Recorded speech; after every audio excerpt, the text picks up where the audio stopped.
What's poppin', dogs? Mr. Allen here with some quadratic functions. We're going to find the roots of each of these two functions here. So what does it mean to find the roots? Well, finding roots, x-intercepts, zeros, solving the equation, they all kind of mean the same thing. We're going to set them equal to 0 and solve for x. Now, the way you write the final answer is a little bit different for each one. For like x-intercepts, we always want to write the number comma 0 as an ordered pair because it's a point. For zeros, you can do an ordered pair or x equals. For roots, it seems like kind of a gray area. I'm going to do x equals for these because they're actually both going to be imaginary. Okay, we're going to get some imaginary numbers here. You'll check it out here in just a sec. So first thing I need to do is set them equal to 0. So we got 3x squared plus 27. That all equals 0. And now I'm going to solve. Now there's multiple ways to solve quadratics. I could factor. Okay, that's my favorite F word, factor. Second favorite is fraction. I could use square roots. I could do completing the square, but I don't really like to do that for solving. It doesn't seem like the best method to me. And I also have quadratic formula, right? I can bust out the big dog in the event that I cannot use square roots or factoring. So the first two, square roots and factoring, are my go-to. And then I'll use quadratic formula if all else fails.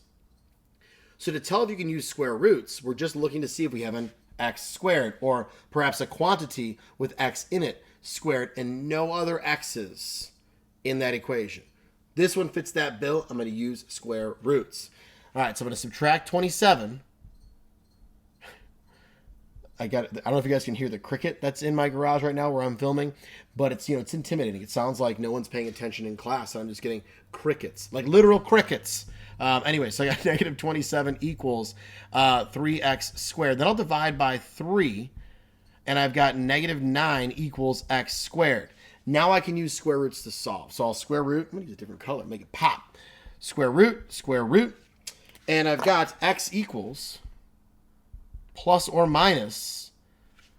Remember, when I square root, I have that plus or minus. Okay, it's easier to see with real numbers. If I had like x squared equals 25, then I could use 5 or I could use negative 5 to make that happen. That's why you have the plus or minus.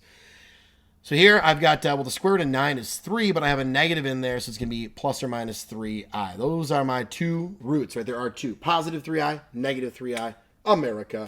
Let's keep going. This one over here, I've got a linear term. Square roots are out. Could I factor? 2 and 11. Here's how I check to see if I can factor. The product of these two is 22. Does anything multiply to 22? Add to 5? No. Right, I also told you that we're going to get imaginary solutions, and we wouldn't really factor to get imaginary solutions. Anywho, I can't factor this. Time to bust out the big dog quadratic formula. Let's set this thing equal to 0. 2x squared plus 5x plus 11. And now we got to go into quadratic formula. X equals the opposite of b, so negative 5, plus or minus the square root of b squared, 5 squared, minus 4 times a, which is 2, times 11, which is your C, all over 2 times A. Cool. Now let's simplify, right? So you have negative 5 plus or minus the square root of, that's 25, and this is, let's see here, 4 times 2 is 8, times 11 is 88.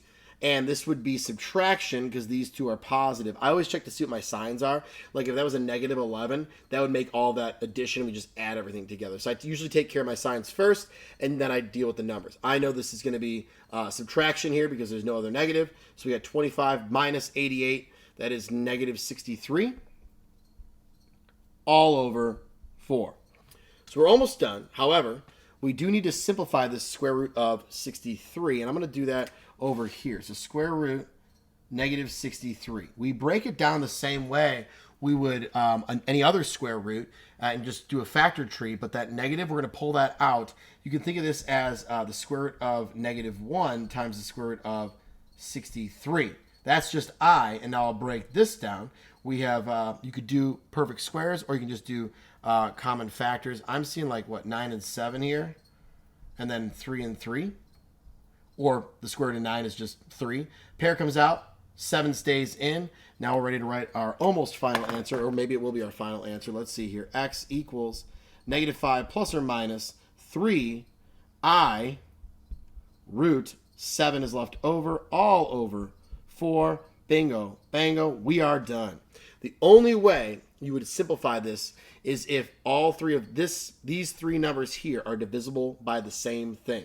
So if all of them are divisible by 2, you could reduce by 2. You would not touch the number that is in the radical. We dealt with that over here. It does not get simplified over here. Only if all three of these numbers right here are divisible by the same number can you reduce it. You may also see this written in a slightly different way. I'm going to write it right over here underneath this one. It's not part of that problem. You could write it, and sometimes they'll want you to do this because it's in the form a plus bi.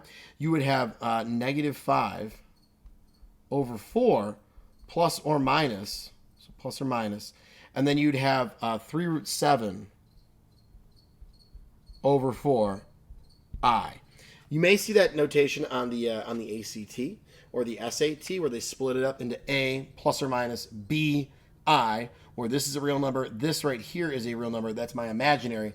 It's real plus a total imaginary makes a complex number. So I like this form, and I think it's just fine, but you may see the a plus bi form on a standardized test, or maybe your test if your teacher does it that way. Coolio, that's awesome. That is the more correct, I guess, way of doing it, but whatever.